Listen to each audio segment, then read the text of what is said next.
Да, пожалуйста, обращаюсь сторона. У вас есть вопрос к Да, представителю уважаемый Министерства суд, юстиции?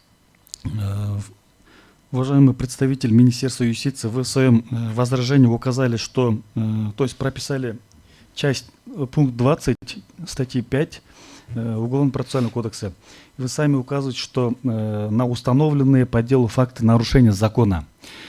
Считает ли Министерство юстиции Кодекса этики адвоката законом?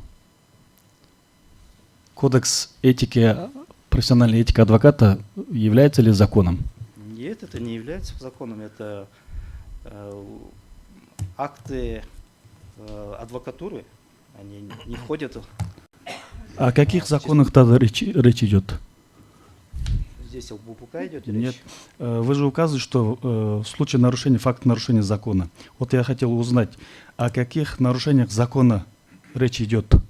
В своем возражении указывать, что Здесь если адвокат имеется в виду, допустил... Да, процессуальные нарушения закона, которые участники процесса в ходе судебного процесса могут совершать. Тоже не предоставление информации суду, да, игнорирование распоряжений суда.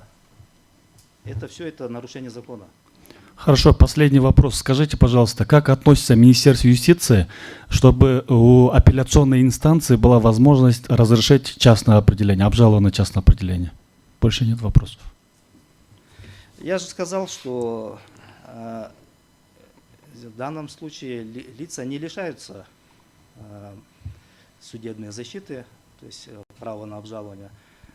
Эти частные определения могут быть обжалованы в соответствии с 401 статьей, часть 2, могут быть обжалованы вместе с основным приговором в апелляционном порядке. Поэтому я не вижу здесь никакого противоречия.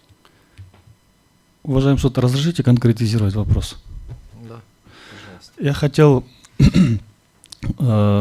Я не лишен возможности обжаловать. Я не указывал в своем обращении, что я был лишен возможности обжалования. Я обжаловал.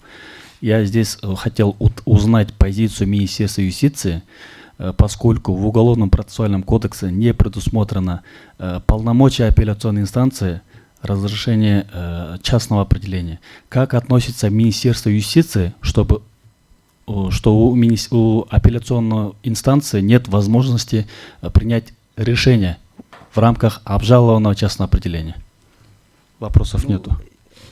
Я уже об этом говорил и считаю, еще раз повторю, да, что в данном случае нет необходимости это вносить какие-либо изменения в 417 статью, поскольку здесь лица не лишаются. Как раз таки обращаюсь сторона, как раз на это ссылается, что апелляционная инстанция не рассматривает подобные жалобы или подобные, скажем, обжалования именно ввиду того, что у них нет полномочий выносить, рассматривать дела относительно этого.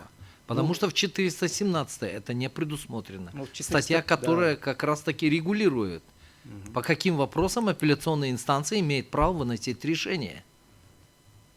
Ну, 417 не позволяет, но 401 же позволяет обжаловать и другие решения. То есть, я думаю, в рамках 401 статьи это все может быть разрешено. Хорошо. Но он ответил на ваш вопрос. Да? Присаживайтесь. Так, еще есть вопрос? Нет вопросов? Есть вопрос? Самат Хуштабекович. Вопросов нет. Присаживайтесь. Может, Один вопрос. Один вопрос, да. Рустам Каримович, в своей речи вы сказали о том, что законодатель как бы выделил в отдельный порядок регулирование вот мер воздействия на адвоката и гособвинителя. И именно в отношении них как бы вот такой режим. Почему, как вы думаете?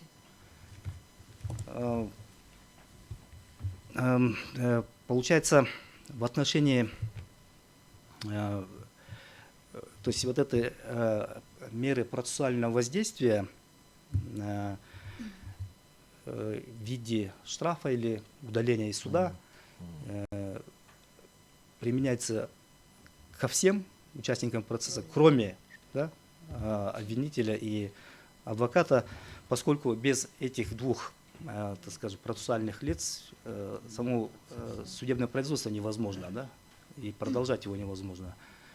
Поэтому, я думаю, законодатель в данном случае поставил такой, скажем так, некое послабление в отношении этих лиц путем такого вынесения частных определений, которым, по сути, не наказывается, а обращается внимание вышестоящих органов и соответствующих органов о том, что они вот,